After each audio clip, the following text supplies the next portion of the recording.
이 강철로 된 상어는 냉혹하고 어두운 세계에서 활동한다. 비밀스럽고 은밀하며 위험한 죽음의 게임을 위해 세계를 돌아다니며 작전을 수행하고 있다. 어떤 건 2차 대전 당시 쓰였던 폭탄을 합친 것보다도 더 강력하다. 그러면서도 마치 물고기처럼 소리 없이 움직이는 바다의 괴물이다. 하지만 일단 힘을 발휘하면 해저 30m에서도 세계 최대의 파괴력을 보여준다. 핵잠수함은 잠입을 하거나 기습 공격을 할 때 쓰이고 있습니다. 또 공격 후에는 유유히 빠져나갈 수 있다는 장점이 있죠. 그리고 그 안에는 아주 작은 방으로 가득합니다. 100명이 넘는 사람들이 장기간 동안 그 작은 방에서 편하고 효율적으로 생활할 수 있게 만들어 놨어요. 아주 능률적인 무기인 겁니다. 핵잠수함은 그 값어치가 엄청난 군사적 보물이다. 그래서 오직 소수의 나라에서만 소유하고 있다. 핵잠수함의 원동력은 무제한적인 원자력이다. 거기다 해군의 최첨단 기술과 합쳐져 역사상 가장 정교한 무기가 되었다. 핵잠수함은 우주보다도 더 불안한 환경에서 활동한다. 잠수함은 해저 100m마다 6,500kg의 수압을 받습니다. 바닷속은 어둡고 추우며 해류까지 있어요. 폭풍이 불 수도 있죠. 공기는 자체 공급하는데 여과해서 이산화탄소를 제거하는 거예요. 전기와 식수도 자체 공급합니다. 잠수함은 언제라도 나쁜 상황이 벌어질 수 있는 아주 위험한 공간이죠. 바다에는 두 가지 종류의 핵잠수함이 있다. 공격형 잠수함은 다른 잠수함을 기습 공격하거나 수면에 떠있는 선박을 감시하고 정보를 제공한다. 전략적 잠수함이라고 불리는 핵탄도 미사일 잠수함은 나라 전체를 날려버릴 수 있는 핵미사일을 탑재하고 있다. 역할은 과시형으로 적국이 겁을 먹어 군사적 행위를 하지 못하게 하는 것이다. 이 두 잠수함 모두 8천만 개 이상의 부품으로 이루어졌고 20억 달러 이상의 비용과 3천 명의 일꾼들이 동원되어 10년 이상이 걸려 만들어진다. 그리고 일단 바다에 나가면 몇 달씩 잠수를 한 채 정예 첩보 요원들을 태우고 전 세계를 돌아다닌다. 잠수부대는 외부와 단절되죠. 그리고 모든 상황을 다 감수해야 돼요. 기간은 90일입니다. 하지만 사실 아무도 죽지 않고 잘 지내죠. 잠수함 말고 이런 것은 아마 우주선밖에 없을 거예요. 이것은 알버커키 미 잠수함이다. 공격형 잠수함으로 미 대서양 함대에 소속돼 있다. 역할은 다양하다. 적의 잠수함을 추적하고 조사와 구조 작업을 하며 해군을 지상작전에 투입시킨다. 그리고 대함 전투까지 벌인다. 이 잠수함의 대포는 핵을 보유하고 있지는 않지만 치명적인 토마호크 미사일과 MK-48 어뢰가 있다. 그 외에도 여러 수레가 있다. 알약 크기의 우라늄은 12만 리터 이상의 휘발유가 내는 에너지를 잠수함에 제공한다. 원자로는 3만 5천 화력이 되지만 소음은 새우떼들이 내는 소리보다도 더 적다. 이 전략적 무기의 순회는 통제실 혹은 공격센터라고 불린다.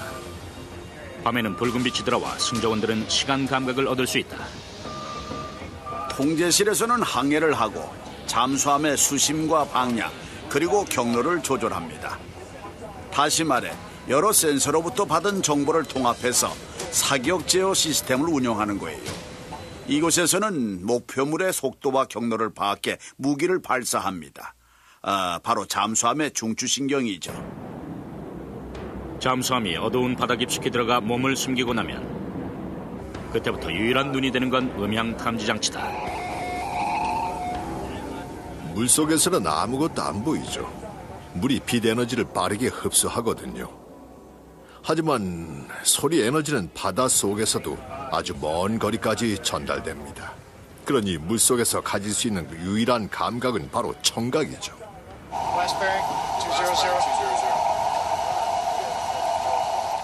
음파는 해저에서 유일한 눈이 됩니다. 음향 탐지실에서는 주변 상황을 파악하기 위해 항상 4-5명의 해병이 있어요.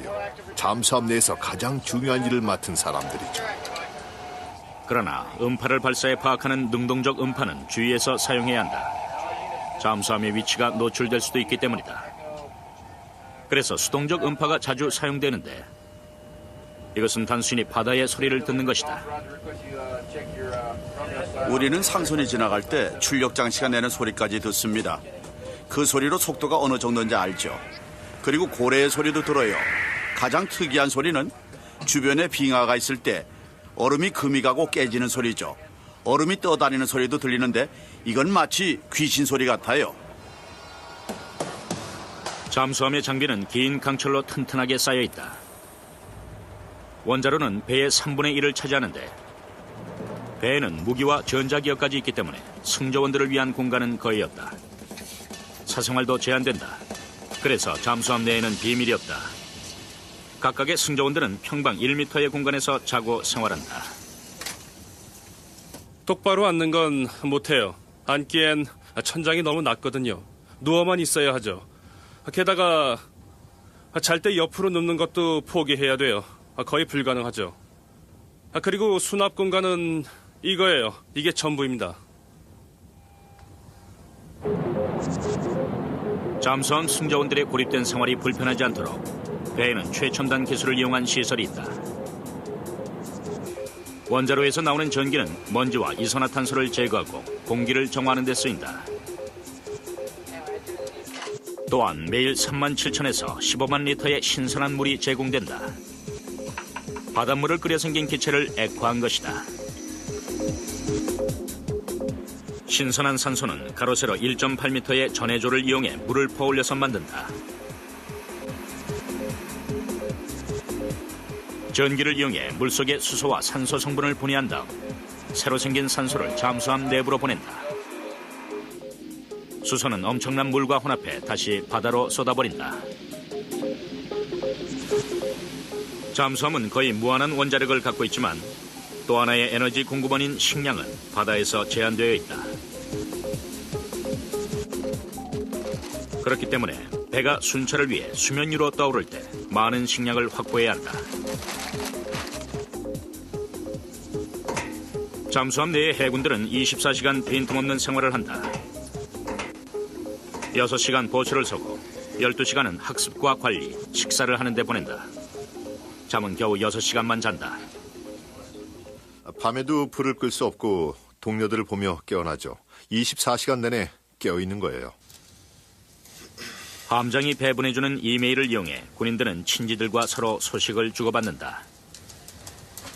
아빠, 좋은 소식이에요. 저 성적표가 나왔는데 A와 B만 받았어요. 상도 탔고요. 아빠 보고 싶어요. 빨리 오세요. 사랑해요. 건강하세요. 미셸, 아나벨. 기분 좋죠. 4주나 집에 못 갔지만 이메일이 있잖아요. 이메일 확인하는 게 하루의 시작이에요. 사는 낙이죠. 하지만 이런 휴식은 흔치 않다. Stand by, tube 2.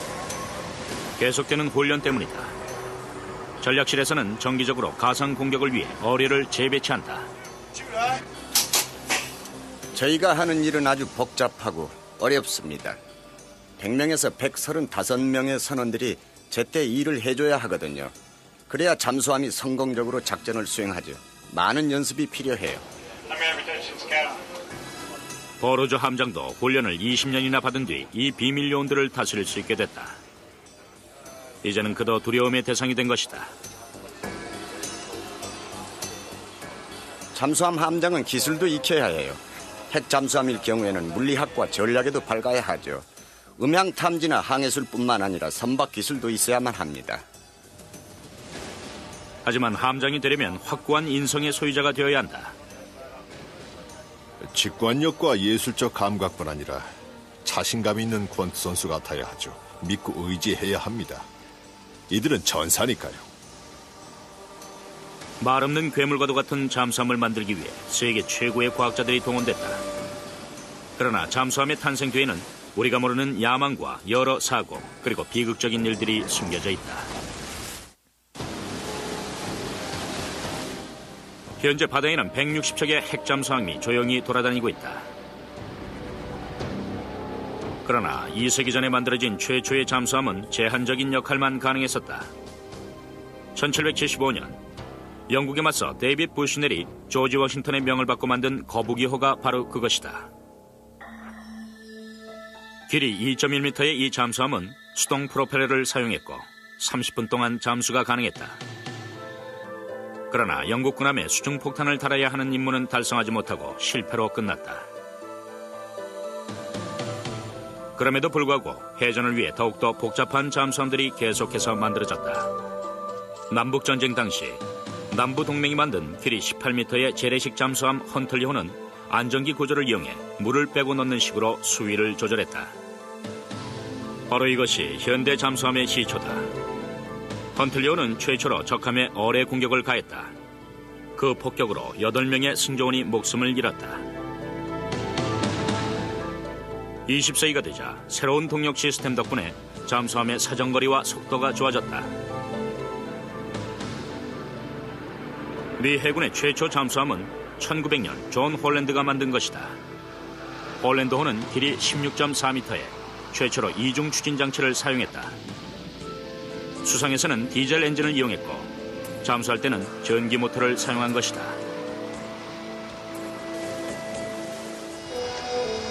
1차 대전이 일어나자 독일은 홀랜드의 발명품을 받아들였고 이를 계기로 기습 공격하는 잠수함의 수가 늘어나면서 해전 혁명이 일어났다.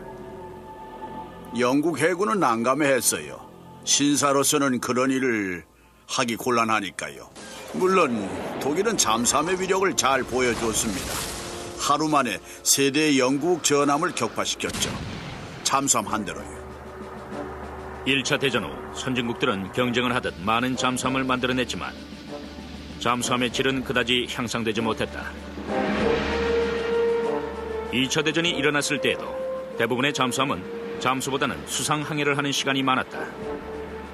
잠수함은 전기 모터의 배터리를 충전하기 위해 계속해서 디젤 엔진을 이용해야 했다.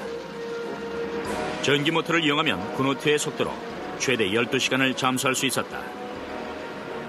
이런 잠수함은 부피가 컸고 소음도 심했다.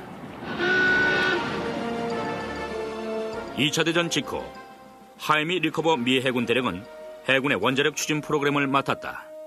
그는 핵잠수함의 개발에 박차를 가했다. This is the reactor or the atomic pile. There's uranium in here. 당시 원자력은 무기에서 에너지 자원으로 개발되고 있었다. 그러나 여전히 위험하고 파괴적이었다. 당연히 제한된 공간에 원자력을 저장한다는 건 불가능해 보였다. 원자폭탄이 만들어진 지 얼마 후였어요. 1948년의 기술은 걸음마 단계였죠.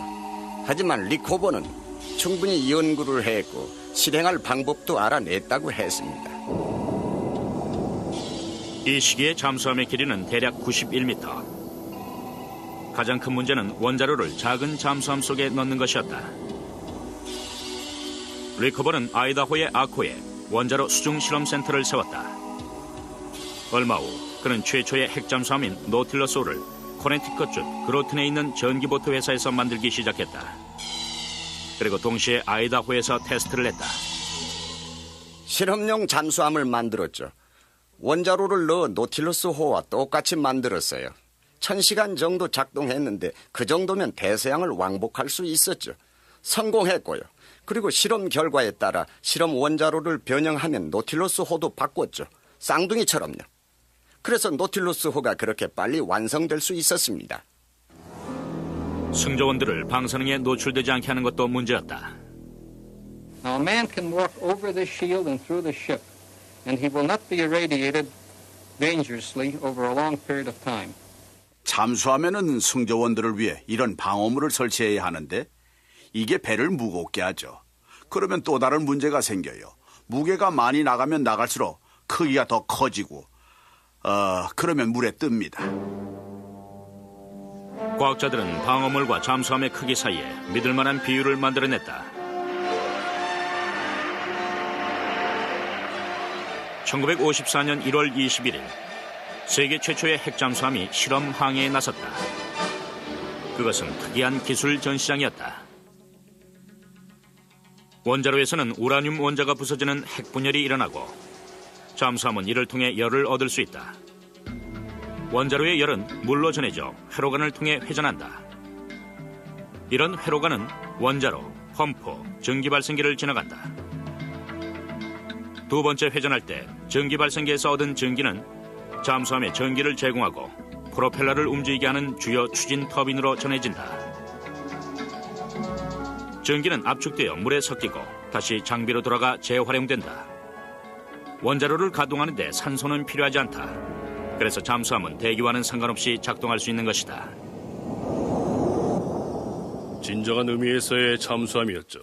잠수를 하면 물속에 거의 무제한적으로 있을 수가 있었어요. 선원들만 불편했죠. 잠수함에다 강력한 원자로를 둘 수 있다는 개념은 엄청난 것을 의미했습니다. 더 이상 충전을 하러 수면 위로 떠오르지 않아도 되기 때문이에요. 이젠 옛날 얘기죠. 승조원들에게는 엄청난 변화였어요. 중요한 건 빠른 잠수함은 전에도 있었지만 이렇게 고속을 유지하는 잠수함은 처음이라는 거예요. 아무도 23노트를 지속해서 탄다는 생각은 못했어요. 하지만 이건 기존의 어떤 잠수함보다 뛰어났죠. 노틸러스호는 엄청난 성공을 거뒀다. 1955년 1월 17일이 되자 잠수함은 첫 순찰에 나섰다. 함장은 바닷속에서 원자력을 이용해 무선을 띄웠다. 새롭고 위험한 시대가 열린 것이다. 얼마 후 미국 시울프 잠수함이 만들어졌고 그 뒤에 나온 스케이트 잠수함은 북극을 지나간 최초의 잠수함이 됐다. 이런 잠수함이 맡은 임무는 첩보와 적함을 상대로 하는 해상 전투였다. 1958년 구소련에서는 세르게이 고르시코프의 지휘 아래 첫 핵잠수함을 만들어냈다. 북극의 아르한겔스크 근처에 있는 시설에서 호텔, 에코, 노벤버호가 만들어졌다. 구소련의 모든 잠수함 이름은 서방 국가들의 조언을 받아 나토에서 지정했다.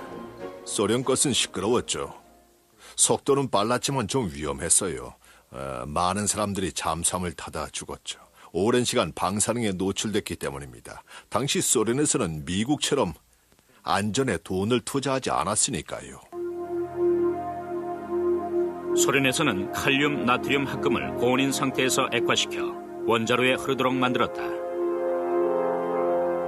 이 방법은 물을 데울 때 엄청난 에너지에 집중이 필요하다. 하지만 미국은 좀 더 단순하게 수압을 이용했다.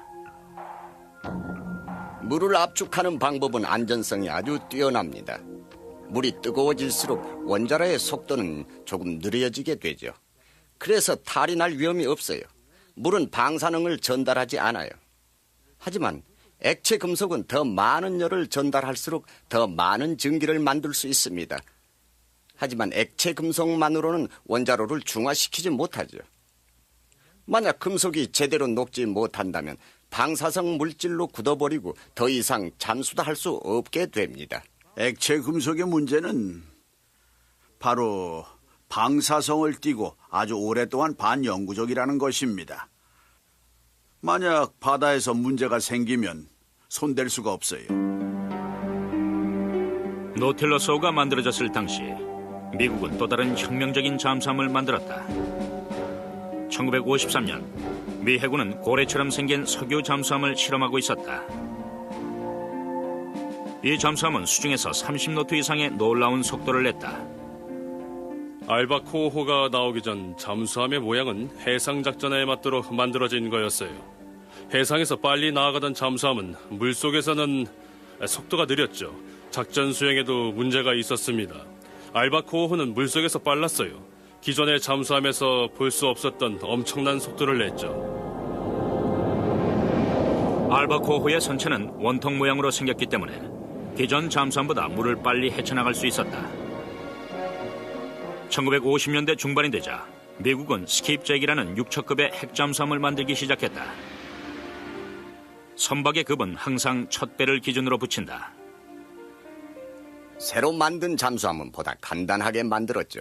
바로 알바코호의 선체 모양을 따서 스킵잭을 만들었어요. 스킵잭 잠수함은 1966년 첫 항해를 했다.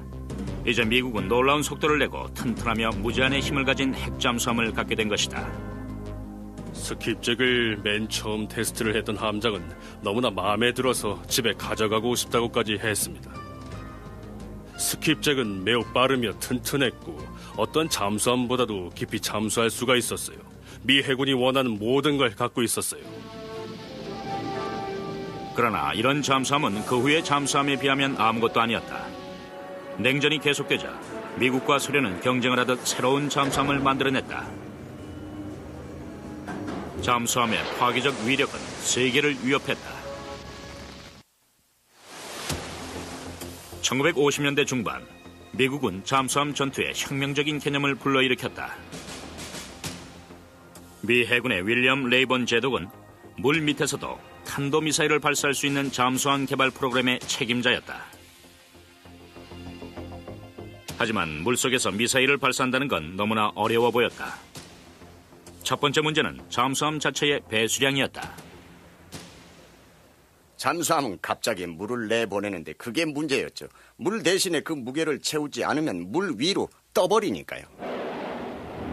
과학자들은 추진장치를 개발했다. 잠수함이 미사일을 발사한 충격을 흡수하고 재빨리 부력의 중심을 회복할 수 있어야 했기 때문이다.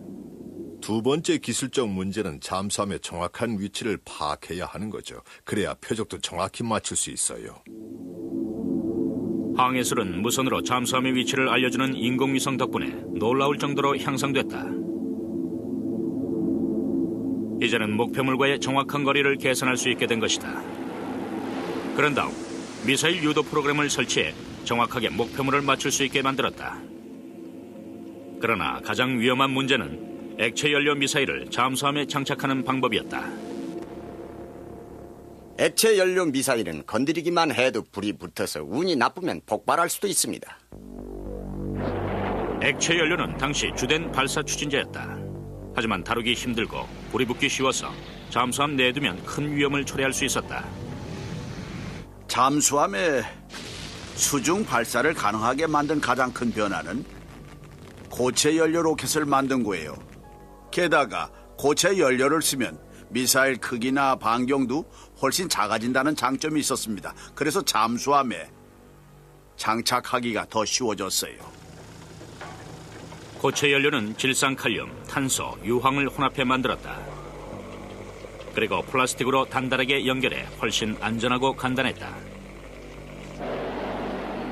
고체 연료 미사일은 잠수함 내에서 점화되지 않고 공기 압축 상태인 해치에서 분출되도록 만들어졌다. 그런 다음 로켓 엔진에 점화가 되고 대기 속으로 미사일이 발사된다. 1959년 12월 미국은 조지 워싱턴 카보를 공개했다. 이 잠수함은 5척급의 세계 최초의 핵탄도 미사일 장착 잠수함이었다. 이 잠수함은 사정거리가 1600km나 되는 폴라리스 미사일을 16기나 장착한 살인무기였다. 각 미사일에는 5만 톤의 핵탄두가 장착돼 있었다. 히로시마에 떨어진 원자폭탄은 15,000톤이었다. 워싱턴 카버호를 만들고 나서 미국은 다른 나라보다 훨씬 유리한 전략적 우위를 차지하게 됐습니다. 워싱턴 카버호는 물속으로 잠수하면 찾기가 거의 불가능했거든요. 어디 있는지를 모르는 걸 상대로 싸우는 것은 정말 어렵죠. 위치를 모르는데 공격할 수도 없고 스스로 방어할 수도 없으니까요. 그리고 10년 후 미국은 새로운 잠수함을 탄생시켰다. 이번엔 몇 달씩 숨어다니며 잠수가 가능하고 현재까지 알려진 최대의 화력을 보유한 잠수함이었다. 전략 잠수함의 임무는 엄청난 무기를 가진 채 넓은 대양 속에 몸을 숨기고 있다가 절대 일어나지 않아야 할 전투 명령을 기다리는 것이다. 잠수함은 확실성과 불확실성의 존재죠. 폴라리스 미사일의 성능을 생각하면 확실한 것이지만 언제 어디서 공격을 해올지, 공격을 해야 할지 하지 말아야 할지 그 가능성을 파악할 수 없으니까요. 1960년대에 들어서 폴라리스 미사일은 더욱더 치명적인 무기가 됐다. 저마다 핵탄두를 장착함으로써 치명성은 더욱더 커져갔다. 1970년이 되자 포세이돈 미사일은 다탄두 각계유도 운반체, 즉 머부스를 소개했다. 이는 4,000km 밖에 있는 목표물도 맞출 수 있다. 포세이돈 미사일은 3기의 추진 로켓이 있고, 로켓은 대기권으로 재진입할 수 있도록 원추형이다. 또한 다탄두를 탑재해 넓은 지역에 골고루 퍼질 수 있도록 되어 있다. 각 탄두는 독립적으로 개별적인 도시 혹은 목표 지점, 군부대에 떨어질 수 있도록 되어 있어요. 한 미사일로 여러 목표물을 맞출 수가 있는 거죠. 결국 미사일을 여러 대 쏘는 것보다 훨씬 효율성이 크다고 볼 수 있어요. 그러나 소련도 이에 뒤떨어지지 않았다. 1967년 소련은 양키급 잠수함을 만들어냈다. 사정거리가 2,000km가 넘는 16기의 탄도미사일을 장착한 전략 잠수함이었다. 배수량은 9,600톤이었고 폴라리스 미사일보다 더 큰 탄두를 탑재했다. 미국은 이에 맞서 1982년 24기의 트라이던트 미사일을 탑재한 오하이오급 잠수함을 내놓았다. 각 미사일에는 100킬로톤의 탄두가 8개나 장착돼 있다. 오하이오급 잠수함 한 대에 있는 24기의 트라이던트 미사일을 발사하면 각각의 장소에서 192번의 핵폭발이 일어난다. 이 위력은 19,000킬로톤의 에너지로 히로시마 원자폭탄의 1,300배다. 순식간에 수백만 명의 목숨을 뺏는 동시에 200만 톤의 방사능 물질이 대기로 퍼지면서 대기 상태를 변화시킨다. 지구의 기후가 완전히 변할 수 있다. 미사일 하나만 발사해도 아주 먼 거리에 있는 수많은 목표물을 맞출 수 있습니다. 이건 정말 끔찍한 무기죠. 실제로 사용된다면 너무나 끔찍한 일이에요. 전략적 잠수함이 수없이 만들어지자 미국과 구소련은 공격용 잠수함의 기능을 향상시키기 위해 수십억 달러를 쏟아부었다. 소리 없는 무기가 탄생된 것이다.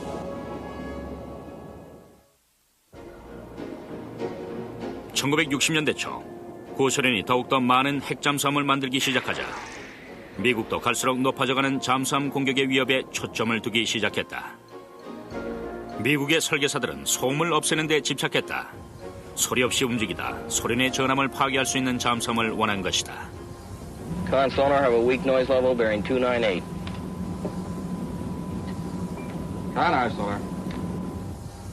잠수함 소리가 크면 적에게 들킬 수도 있어요. 그러니 소리가 나지 않는다면 유리하겠죠? 보이지 않으면 공격도 못하죠. 적은 날 못 보고 난 적을 볼 수 있다면 이기는 겁니다. 노틸러스 잠수함은 소음을 거의 제거하지 못했어요. 그런 잠수함의 경우는 속도와 전력이 세질수록 소음도 거기에 맞게 커질 수밖에 없었습니다. 속도가 빠르면 소음이 많았죠. 그래서 속도와는 전혀 상관없이 소음을 없애야 했어요. 중요한 건 최고 속도를 내더라도 소음이 없어야 했습니다. 리커버드 원자로 하나로 만드는 것보다 소음 제거하는 것이 더 어렵다고 말할 정도였으니까요. 소음 제거는 미국의 가장 큰 문제가 됐다. 소음을 없애는 방법은 시끄러운 부분을 찾는 거였죠. 대부분이 기어 장치였어요.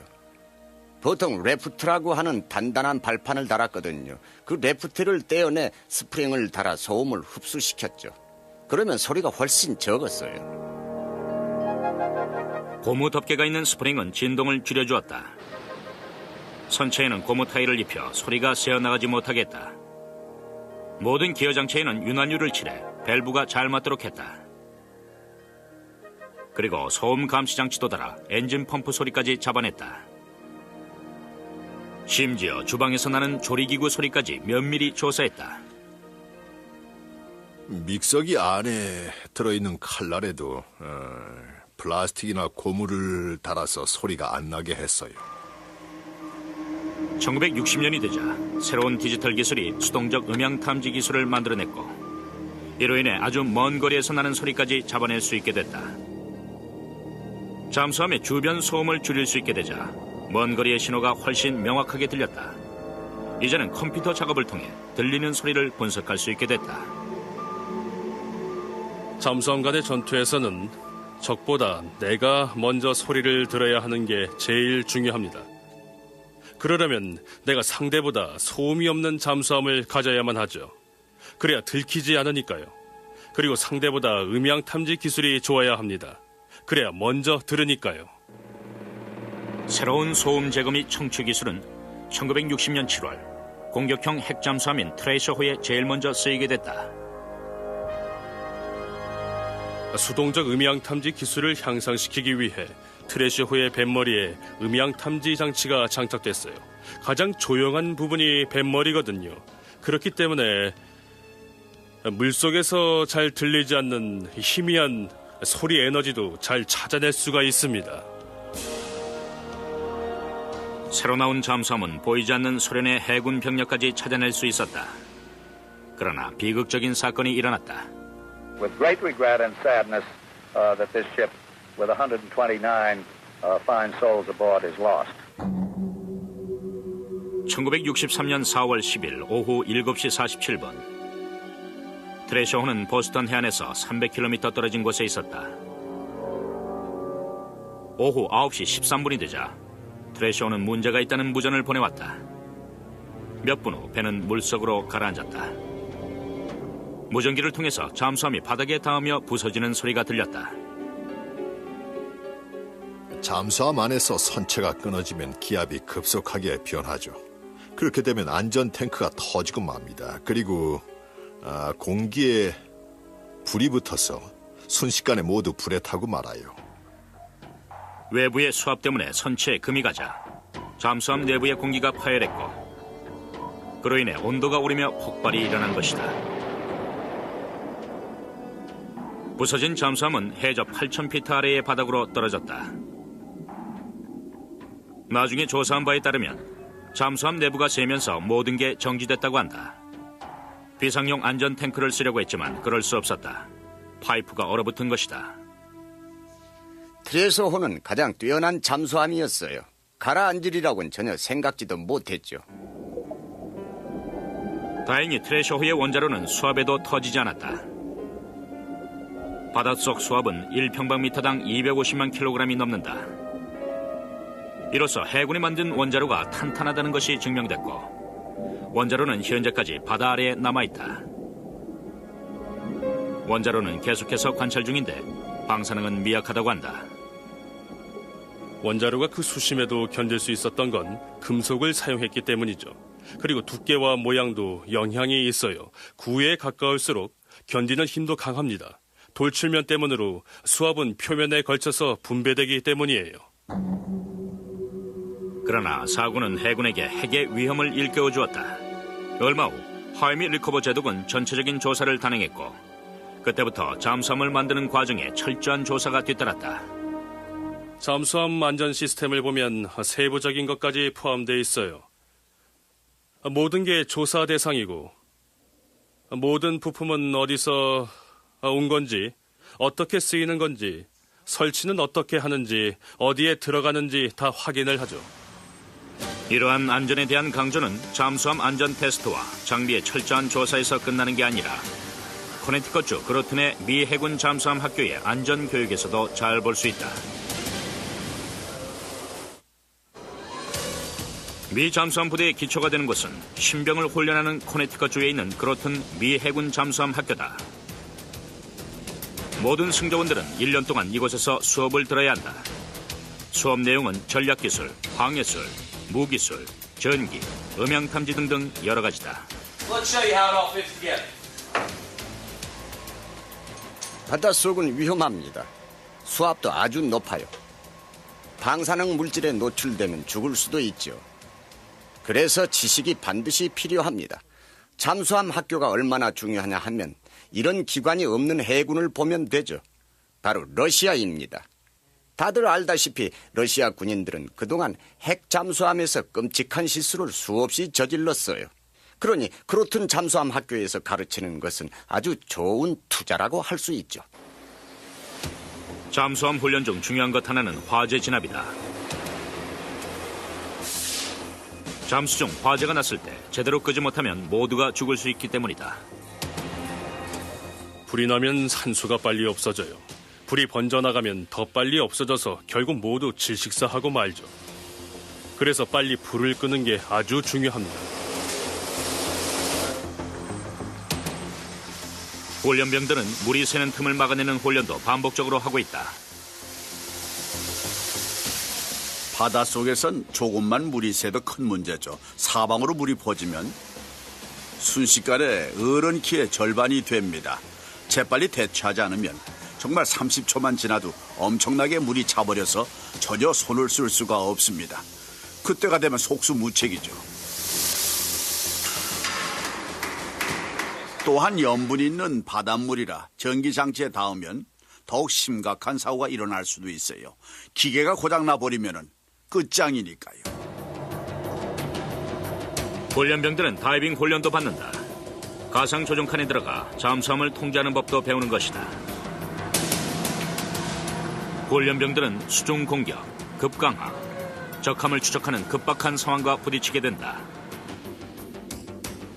또한 잠수함이 가라앉는 가상 상황에서 탈출 기술까지 익혀야 한다.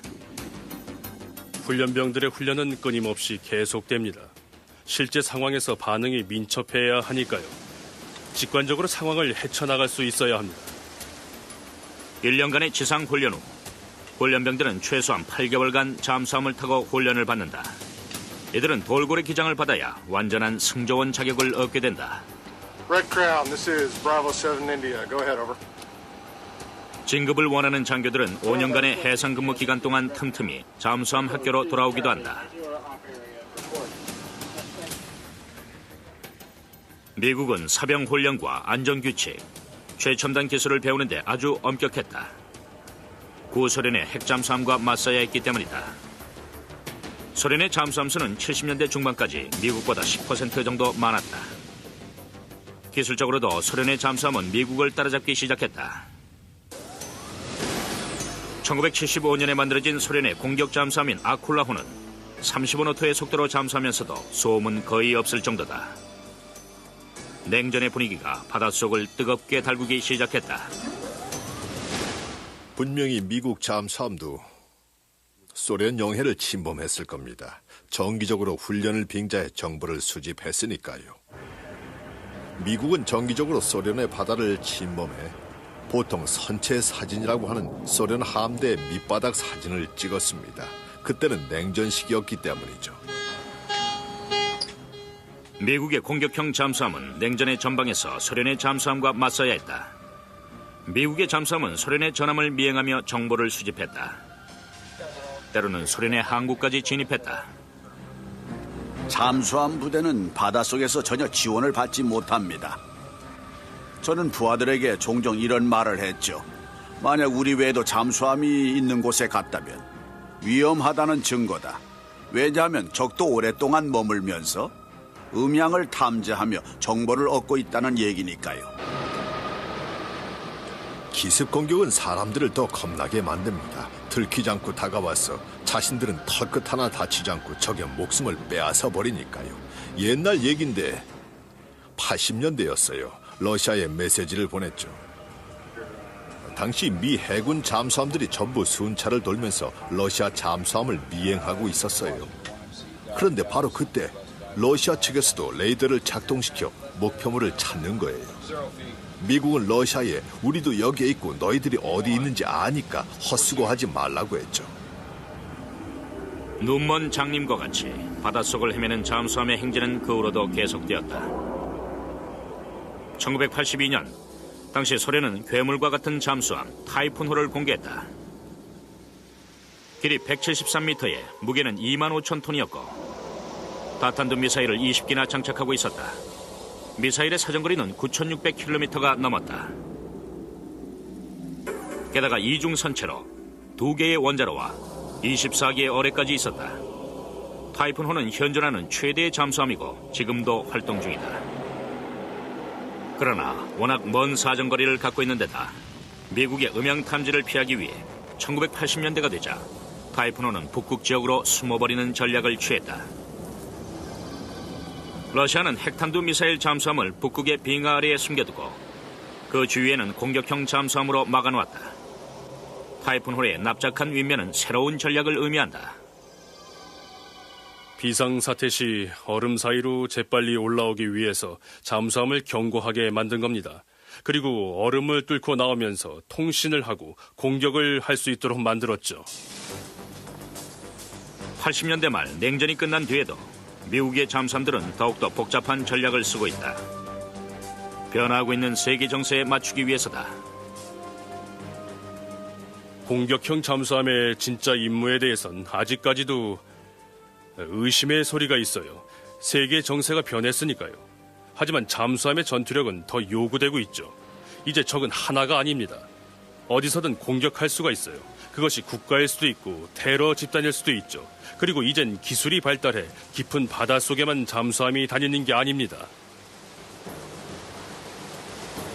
전략무기 제한 협정으로 인해 현재 미국과 러시아는 전략적 잠수함의 생산을 멈췄고 활동을 중지한 잠수함도 있다.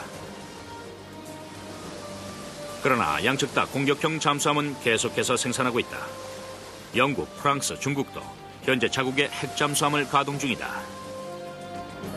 그러나 기술적 한계와 과도한 생산, 그리고 계속되는 위기 상황을 수십 년간 겪으면서 현재 미국과 러시아의 핵잠수함 프로그램은 교착 상태에 머물러 있다. 미국 측이 잠수부대의 실력과 음향 탐지 기술이 더 뛰어나긴 하지만 양측 다 보유하고 있는 무기는 인류를 멸종시키기에 충분하다. 경제적 비용도 걸림돌이 되고 있다. 20세기 중반부터 미국은 거의 8천억 달러에 가까운 돈을 핵잠수함 생산에 쏟아부었다. 지금까지 너무 많은 돈이 냉전을 위해 쓰인 것이다. 전쟁은 없었어요. 한 번도 공격한 적이 없었죠. 그것이 큰 수확입니다. 평화를 서로 나눠 갖게 됐으니 이제 군사력을 줄이고 그 돈을 다른 데 쓸 수 있다는 생각을 하게 된 거예요. 평화를 나눠 갖고 이뤄낸 거죠. 말이 없는 잠수함들은 지금도 수십 년 동안 바닷속에서 서로를 비껴가며 돌아다닌다. 그러나 핵미사일은 한 번도 발사된 적이 없다. 오늘도 저 바다 깊숙한 곳에서는 최첨단의 잠수함들이 술래잡기를 계속하고 있다. 서로를 미행하며 실험하면서 혹여 일어날 전쟁을 대비하고 있는 것이다. 그러나 그런 전쟁은 우리의 문명을 파괴할 뿐이다.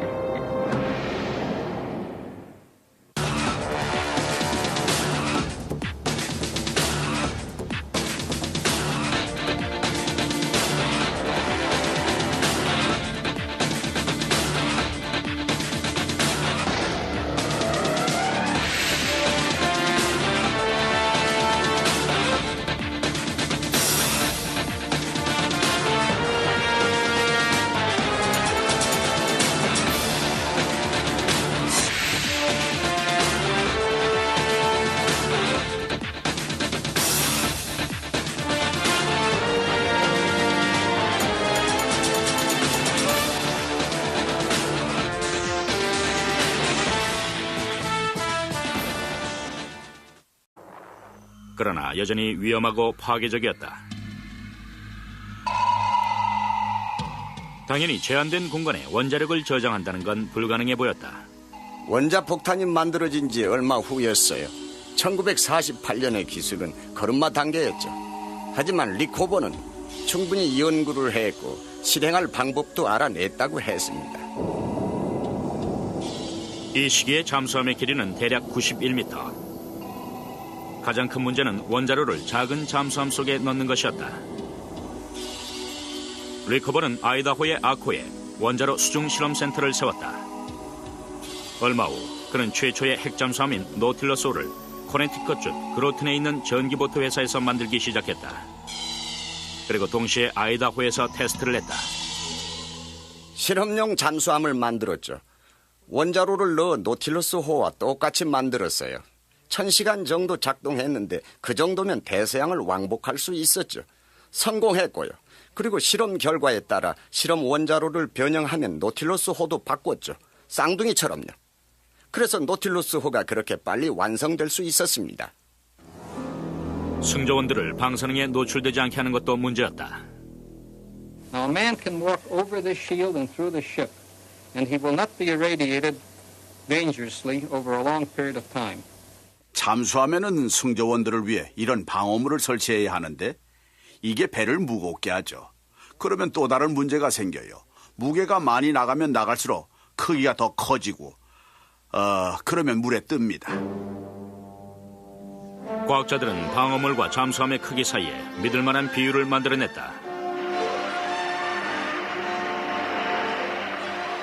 1954년 1월 21일 세계 최초의 핵잠수함이 실험 항해에 나섰다. 그것은 특이한 기술 전시장이었다. 원자로에서는 우라늄 원자가 부서지는 핵분열이 일어나고 잠수함은 이를 통해 열을 얻을 수 있다. 원자로의 열은 물로 전해져 회로관을 통해 회전한다. 이런 회로관은 원자로, 펌프, 전기발생기를 지나간다. 두 번째 회전할 때 전기발생기에서 얻은 전기는 잠수함에 전기를 제공하고 프로펠러를 움직이게 하는 주요 추진 터빈으로 전해진다. 전기는 압축되어 물에 섞이고 다시 장비로 돌아가 재활용된다. 원자로를 가동하는 데 산소는 필요하지 않다. 그래서 잠수함은 대기와는 상관없이 작동할 수 있는 것이다. 진정한 의미에서의 잠수함이었죠. 잠수를 하면 물속에 거의 무제한적으로 있을 수가 있었어요. 선원들만 불편했죠. 잠수함에다 강력한 원자로를 둘 수 있다는 개념은 엄청난 것을 의미했습니다. 더 이상 충전을 하러 수면 위로 떠오르지 않아도 되기 때문이에요. 이젠 옛날 얘기죠. 승조원들에게는 엄청난 변화였어요. 중요한 건 빠른 잠수함은 전에도 있었지만 이렇게 고속을 유지하는 잠수하니까요. 말 없는 괴물과도 같은 잠수함을 만들기 위해 세계 최고의 과학자들이 동원됐다. 그러나 잠수함의 탄생 뒤에는 우리가 모르는 야망과 여러 사고 그리고 비극적인 일들이 숨겨져 있다. 현재 바다에는 160척의 핵잠수함이 조용히 돌아다니고 있다. 그러나 2세기 전에 만들어진 최초의 잠수함은 제한적인 역할만 가능했었다. 1775년 영국에 맞서 데이빗 부시넬이 조지 워싱턴의 명을 받고 만든 거북이호가 바로 그것이다. 길이 2.1m의 이 잠수함은 수동 프로펠러를 사용했고 30분 동안 잠수가 가능했다. 그러나 영국 군함에 수중폭탄을 달아야 하는 임무는 달성하지 못하고 실패로 끝났다. 그럼에도 불구하고 해전을 위해 더욱더 복잡한 잠수함들이 계속해서 만들어졌다. 남북전쟁 당시 남부동맹이 만든 길이 18m의 재래식 잠수함 헌틀리호는 안정기 구조를 이용해 물을 빼고 넣는 식으로 수위를 조절했다. 바로 이것이 현대 잠수함의 시초다. 헌틀리호는 최초로 적함에 어뢰 공격을 가했다. 그 폭격으로 8명의 승조원이 목숨을 잃었다. 20세기가 되자 새로운 동력 시스템 덕분에 잠수함의 사정거리와 속도가 좋아졌다.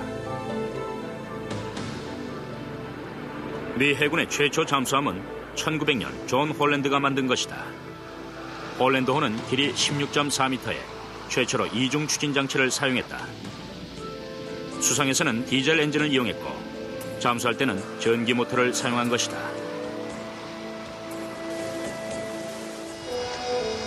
(1차) 대전이 일어나자 독일은 홀랜드의 발명품을 받아들였고 이를 계기로 기습 공격하는 잠수함의 수가 늘어나면서 해전 혁명이 일어났다.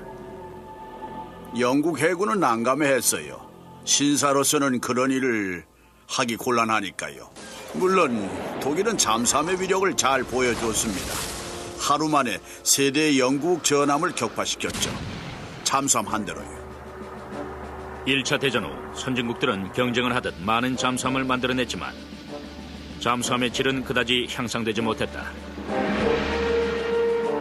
2차 대전이 일어났을 때에도 대부분의 잠수함은 잠수보다는 수상 항해를 하는 시간이 많았다. 잠수함은 전기 모터에 배터리를 충전하기 위해 계속해서 디젤 엔진을 이용해야 했다. 전기 모터를 이용하면 그노트의 속도로 최대 12시간을 잠수할 수 있었다. 이런 잠수함은 부피가 컸고 소음도 심했다. 2차 대전 직후 하이미 리커버 미 해군 대령은 해군의 원자력 추진 프로그램을 맡았다. 그는 핵잠수함의 개발에 박차를 가했다. This is the reactor or the atomic pile. There's uranium in here.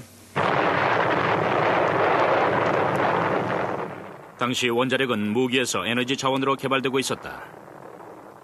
게다가 잘 때 옆으로 눕는 것도 포기해야 돼요. 거의 불가능하죠. 그리고 수납 공간은 이거예요. 이게 전부입니다. 잠수함 승자원들의 고립된 생활이 불편하지 않도록 배에는 최첨단 기술을 이용한 시설이 있다. 원자로에서 나오는 전기는 먼지와 이산화탄소를 제거하고 공기를 정화하는 데 쓰인다.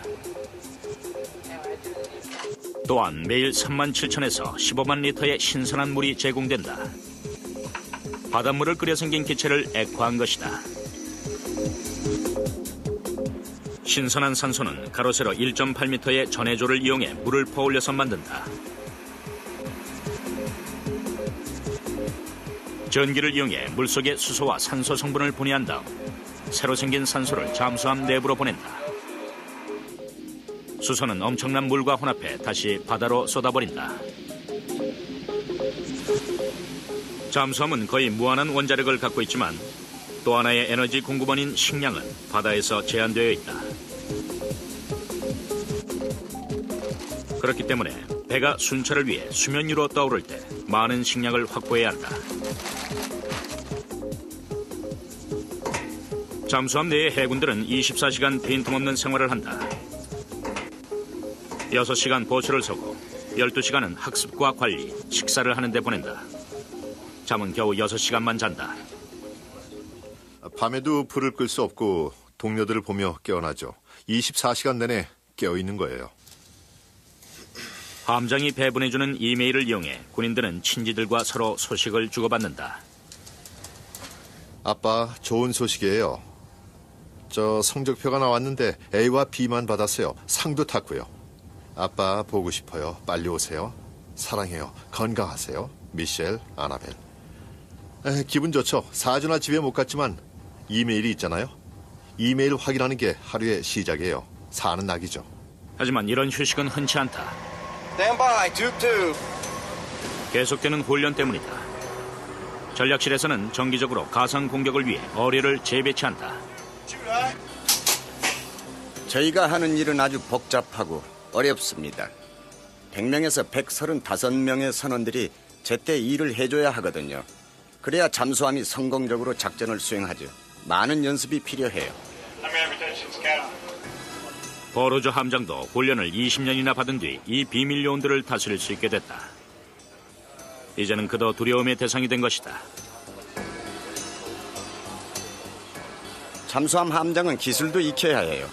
핵 잠수함일 경우에는 물리학과 전략에도 밝아야 하죠. 음향 탐지나 항해술뿐만 아니라 선박 기술도 있어야만 합니다. 하지만 함장이 되려면 확고한 인성의 소유자가 되어야 한다.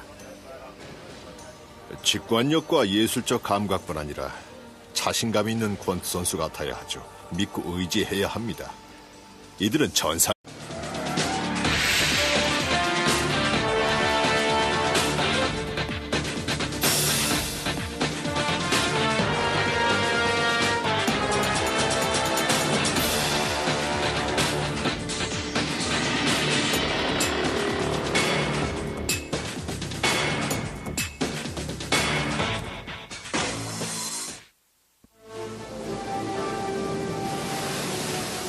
이 강철로 된 상어는 냉혹하고 어두운 세계에서 활동한다.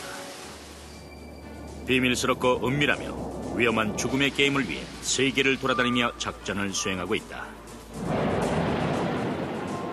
어떤 건 2차 대전 당시 쓰였던 폭탄을 합친 것보다도 더 강력하다. 그러면서도 마치 물고기처럼 소리 없이 움직이는 바다의 괴물이다.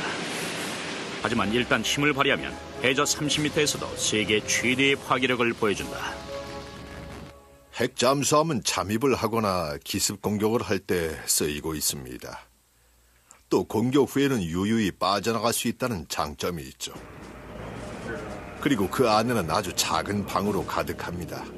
100명이 넘는 사람들이 장기간 동안 그 작은 방에서 편하고 효율적으로 생활할 수 있게 만들어 놨어요. 아주 능률적인 무기인 겁니다. 핵잠수함은 그 값어치가 엄청난 군사적 보물이다. 그래서 오직 소수의 나라에서만 소유하고 있다. 핵잠수함의 원동력은 무제한적인 원자력이다. 거기다 해군의 최첨단 기술과 합쳐져 역사상 가장 정교한 무기가 되었다. 핵잠수함은 우주보다도 더 불안한 환경에서 활동한다. 잠수함은 해저 100m마다 6,500kg의 수압을 받습니다. 바닷속은 어둡고 추우며 해류까지 있어요. 폭풍이 불 수도 있죠. 공기는 자체 공급하는데 여과해서 이산화탄소를 제거하는 거예요. 전기와 식수도 자체 공급합니다. 잠수함은 언제라도 나쁜 상황이 벌어질 수 있는 아주 위험한 공간이죠. 바다에는 두 가지 종류의 핵잠수함이 있다. 공격형 잠수함은 다른 잠수함을 기습 공격하거나 수면에 떠있는 선박을 감시하고 정보를 제공한다. 전략적 잠수함이라고 불리는 핵탄도 미사일 잠수함은 나라 전체를 날려버릴 수 있는 핵미사일을 탑재하고 있다. 역할은 과시용으로 적국이 겁을 먹어 군사적 행위를 하지 못하게 하는 것이다. 이 두 잠수함 모두 8천만 개 이상의 부품으로 이루어졌고 20억 달러 이상의 비용과 3천 명의 일꾼들이 동원되어 10년 이상이 걸려 만들어진다. 그리고 일단 바다에 나가면 몇 달씩 잠수를 한 채 정예 첩보 요원들을 태우고 전 세계를 돌아다닌다. 잠수부대는 외부와 단절되죠. 그리고 모든 상황을 다 감수해야 돼요. 기간은 90일입니다. 하지만 사실 아무도 죽지 않고 잘 지내죠. 잠수함 말고 이런 것은 아마 우주선밖에 없을 거예요. 이것은 알버커키 미 잠수함이다. 공격형 잠수함으로 미 대서양 함대에 소속돼 있다. 역할은 다양하다. 적의 잠수함을 추적하고 조사와 구조 작업을 하며 해군을 지상작전에 투입시킨다. 그리고 대함 전투까지 벌인다. 이 잠수함의 대포는 핵을 보유하고 있지는 않지만 치명적인 토마호크 미사일과 MK-48 어뢰가 있다. 그 외에도 여러 수레가 있다. 알약 크기의 우라늄은 12만 리터 이상의 휘발유가 내는 에너지를 잠수함에 제공한다. 원자로는 3만 5천 화력이 되지만 소음은 새우떼들이 내는 소리보다도 더 적다. 이 전략적 무기의 순회는 통제실 혹은 공격센터라고 불린다. 밤에는 붉은 빛이 들어와 승조원들은 시간 감각을 얻을 수 있다. 통제실에서는 항해를 하고 잠수함의 수심과 방향 그리고 경로를 조절합니다. 다시 말해 여러 센서로부터 받은 정보를 통합해서 사격 제어 시스템을 운영하는 거예요. 이곳에서는 목표물의 속도와 경로를 파악해 무기를 발사합니다. 바로 잠수함의 중추신경이죠. 잠수함이 어두운 바다 깊숙이 들어가 몸을 숨기고 나면 그때부터 유일한 눈이 되는 건 음향 탐지 장치다. 물속에서는 아무것도 안 보이죠. 물이 빛 에너지를 빠르게 흡수하거든요. 하지만 소리 에너지는 바닷속에서도 아주 먼 거리까지 전달됩니다. 그러니 물속에서 가질 수 있는 유일한 감각은 바로 청각이죠.